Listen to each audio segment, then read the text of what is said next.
Hello ladies and gentlemen, and welcome back to more lore and loot. In today's episode we will continue with the Morag Tong questline. Today our mission will be to travel to the old Dunmer stronghold of Hlormaren. Grandmaster Lalu will inform us that our target, one Brilnosu Llarys, is located there. Lurmaren is one of the several ancient strongholds which can be found on the island of Vardenfell.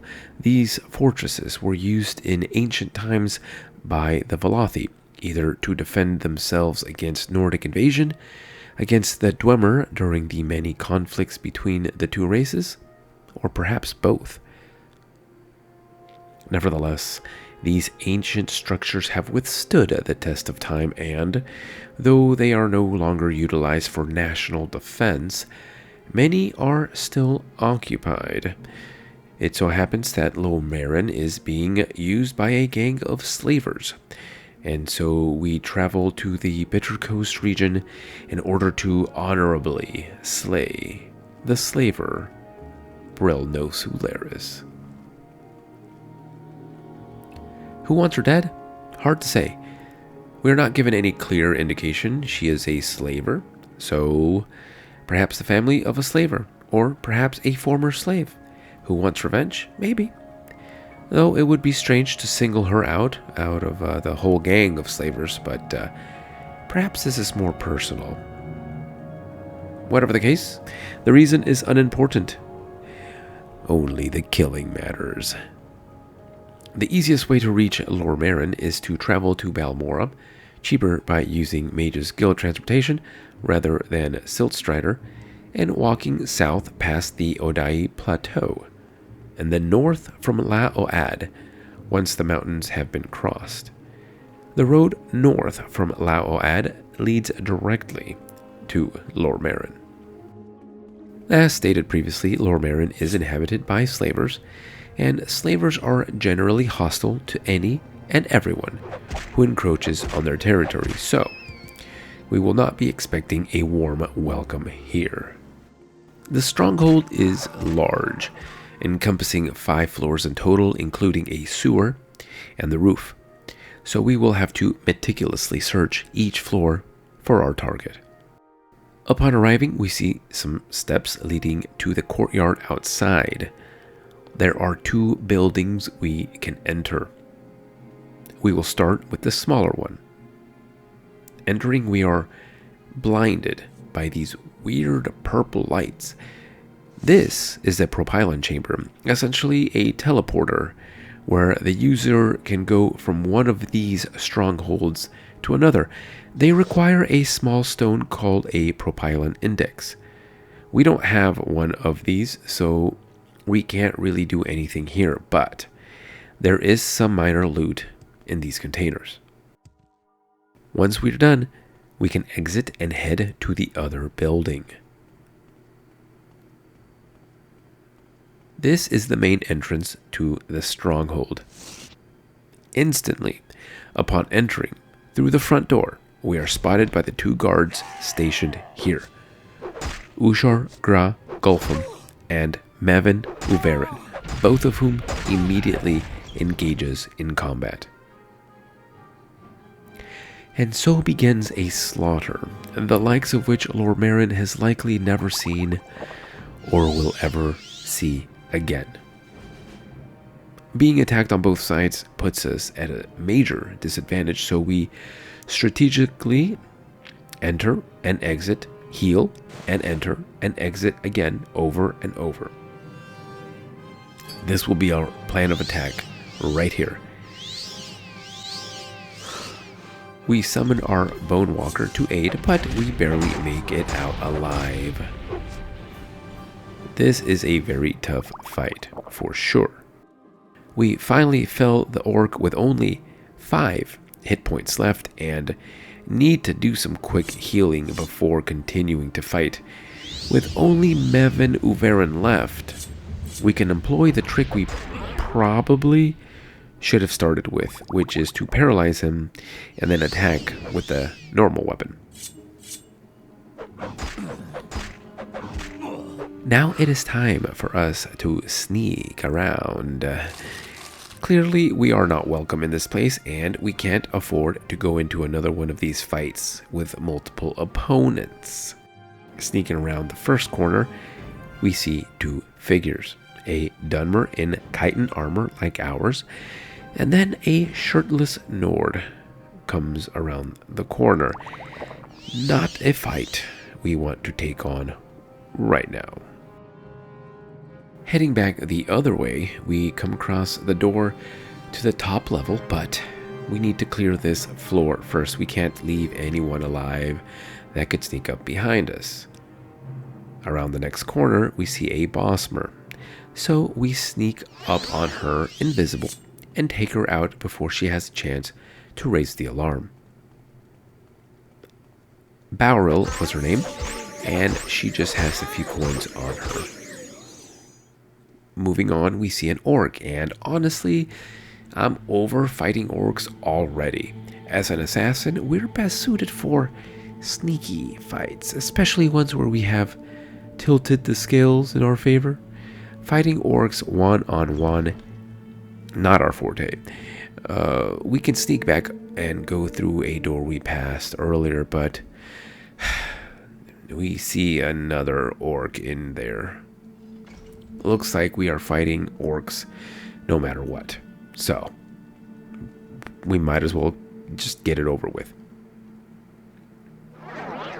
Casting an invisibility spell, we sneak up on Orak Gro Badbu and do him in just like we did with Bowril earlier. Same result, few coins to line our pocket. Passing by some stairs down, we keep moving forward until we see another door. Inside, we take a peek and see nothing and no one at first. Curious. Cautiously, sneaking in the room, we close the door behind us so as to not attract potential attention and inch forward. Instantly, we see them. Two Dunmer in light armor, completely oblivious to our presence. Taking the initiative, we head straight for Billows and Drethi, who never even saw us coming. Despite the commotion we thought we had caused by stabbing this guy like 17 times, we're not detected. Billows dies, and his comrade across the room apparently saw and heard zero things. Very well. We sneak around and head over to Ondar Sarendas, who, despite turning around right before we land the sneak attack, goes down without much effort at all. We can go around the room rummaging through drawers and dressers, but we really don't find much here. Some loose coins, a scroll here and there, and a chest full of some potions. Every room we clear, however, is another room close to us being safe. Once we are done in this room, we can head on to the next, after a quick heal, of course. And gotta stay topped up.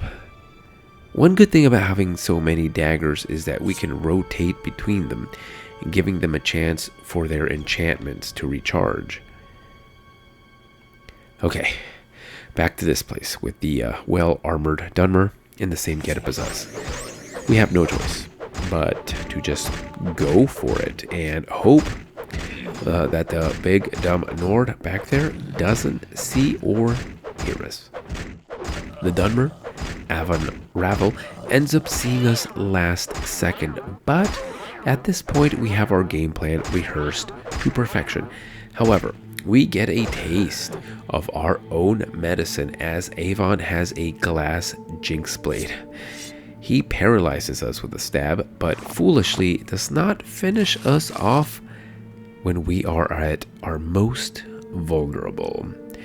The spell wears off, and we get the last stab and the last laugh. He must have been the leader of the gang, not only judging by his weapon, but by the fact that he carries with him a key labeled Avon Ravel's Key. Wonder what it opens. Never mind that. We still have this Nord to deal with. After a little heal from our enchanted helm, we are ready to deal with whatever comes next. We sneak up and try to land a sneak attack, but the annoying creature resists the paralysis spell from our weapon, and he draws a big two-handed Nord axe. Gulp. Thankfully, Arnscar did not resist the second attack, and we can just do what I will refer to from now on as the method. Paralysis, attack, victory. What's behind this door? Well, we definitely see at least one Dunmer in the back. Can't be sure it will only be one, so we gotta be careful. Well, this one is a spellcaster, is she? Can't let her utter a single word. We fell Thalama Indolus before she can cast whatever awful thing she was planning on casting. And we see another Nord just further in the room. Thankfully, this one is as dumb as a Gwar, dumber even, and he doesn't even notice the combat occurring mere feet in front of him. Lorad proves to be a simple fight, despite the fact that he either has a lot of health or really good defense, and once he is dealt with, we can pillage the room. Not a lot of loot to talk about here. A few books and potions in the shelves and chests, some of which may fetch a good price, and a few scrolls on a set of drawers. A chest by the door is open with Ravel's Key. This in turn contains another key, the Hlormaren Slave Key, and 272 septums.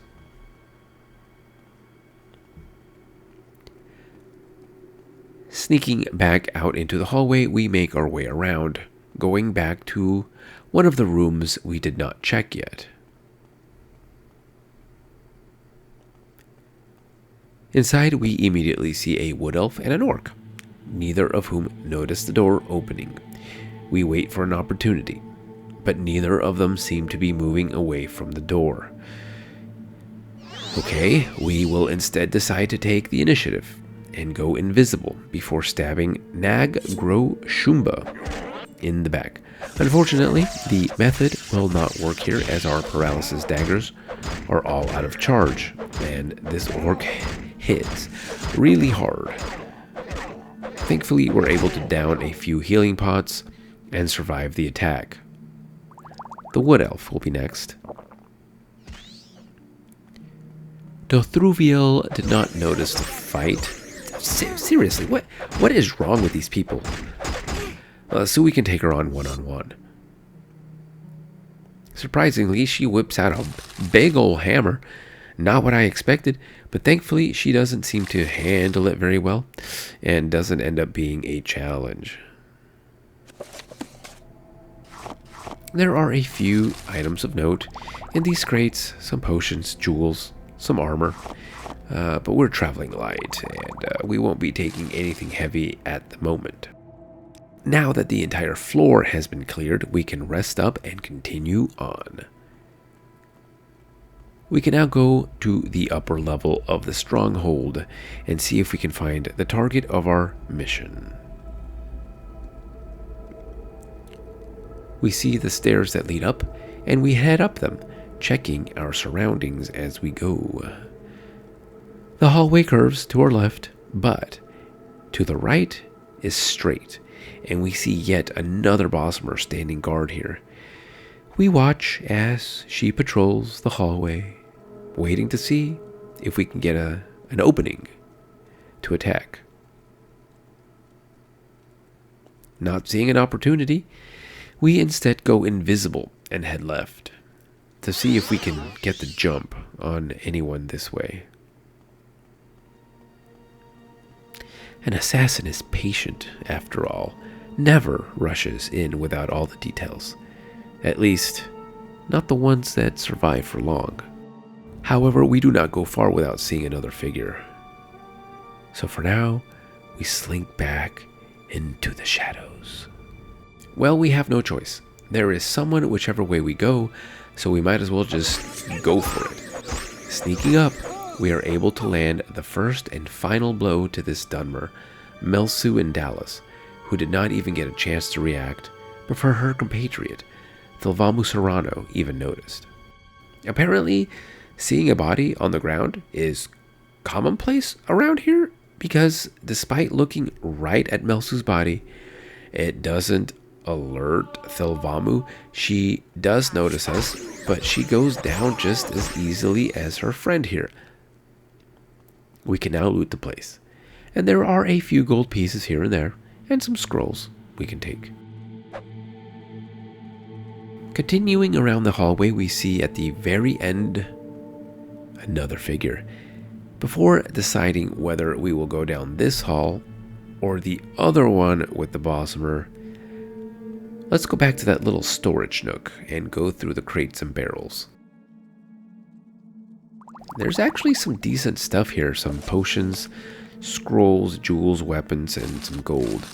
Typical crate and barrel loot, but decent stuff. After this, we decide to go for the Bosmer.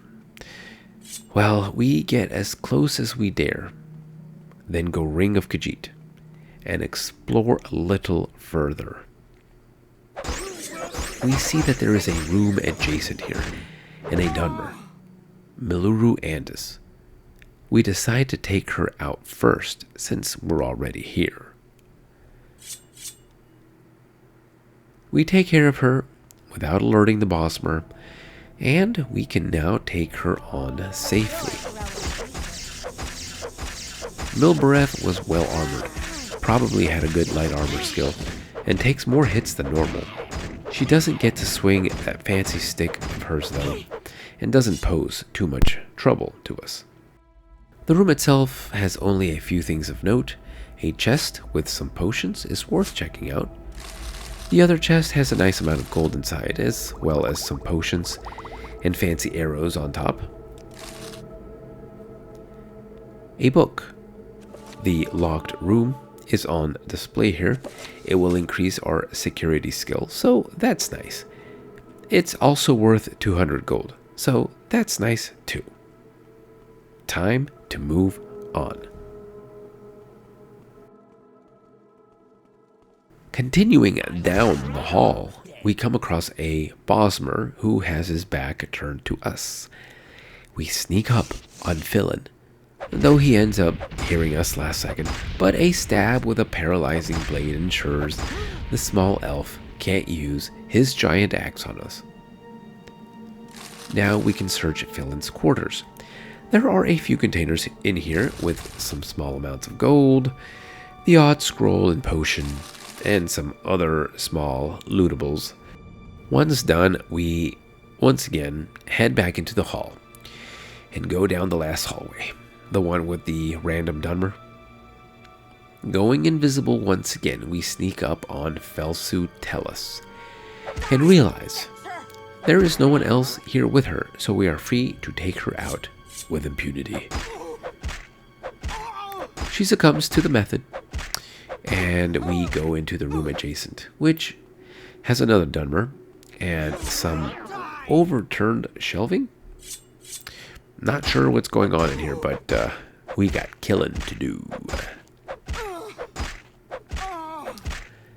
Despite her battle cry, Girinu Gilnith is the one who dies, and we can take her gold and then search the crates and barrels in here. We find some valuable gems, potions, and gold in here, but no explanation as to why the room is in such a state.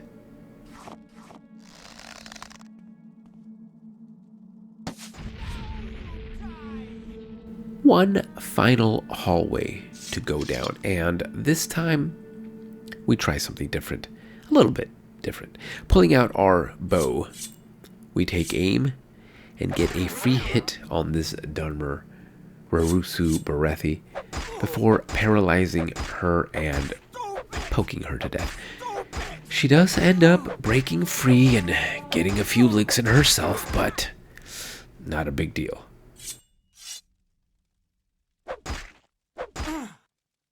Having now cleared the entire floor of inhabitants, we are free to run around and make as much noise as we want. We have increased our skills substantially, so taking a rest and meditating on what we have learned seems like a good idea. Despite all the murdering we've done here, we've not yet come across our main target, Brilnosu Llarys, so we will have to continue our search.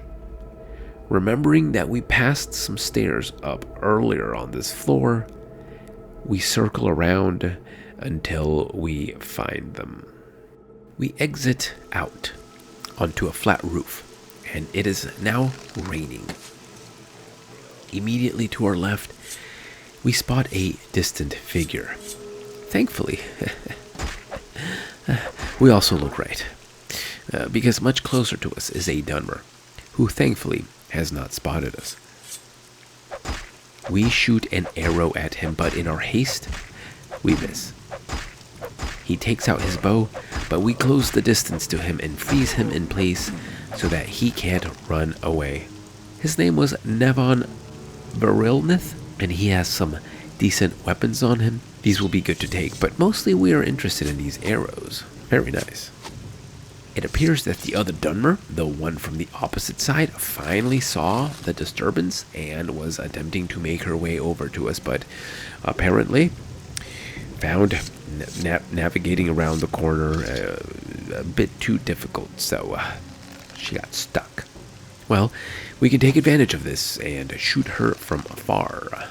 Our arrows are so strong that she gets stunned every time we hit her, but as she closes the distance and finally gets closer to us, she does something terrible. She summons one of those.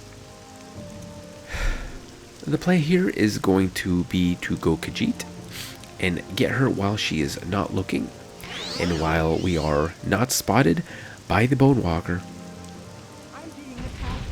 Except that apparently the Bone Walker can see us even while invisible, which is incredibly lame. This is going to end poorly for us, isn't it? The answer is yes. Yes, it is. The only good thing is that apparently we have frightened the mage to the point where she's running around in a panic as opposed to attacking us, which is good, but also bad, because eventually our strength is damaged to the point we can no longer run. We have to restore our strength enough that we can actually chase after her. That doesn't work, and we don't have enough potions of restore to get this to work. So what we end up doing is we become a stationary turret of arrows. Thankfully, she comes back around for another lap. And yeah, that's when we give her one last arrow, and yeah, she dies. And hey, looks like this was Brilnosu Llarys all along. How convenient. Using some potions, we make it so that we can at least walk over to her, but this won't last long, so we have to be quick. She has a few things of note on her. First, she has a unique Dwemer halberd called Stormforge, which causes shock damage and also gives lightning shield when it strikes. It's worth 600 septims. She also carries a few potions, some gold, the Lur Marin wizard's key, and an ebony cuirass and greaves. I forgot to take the greaves. Overall, an excellent haul that will make us very wealthy indeed.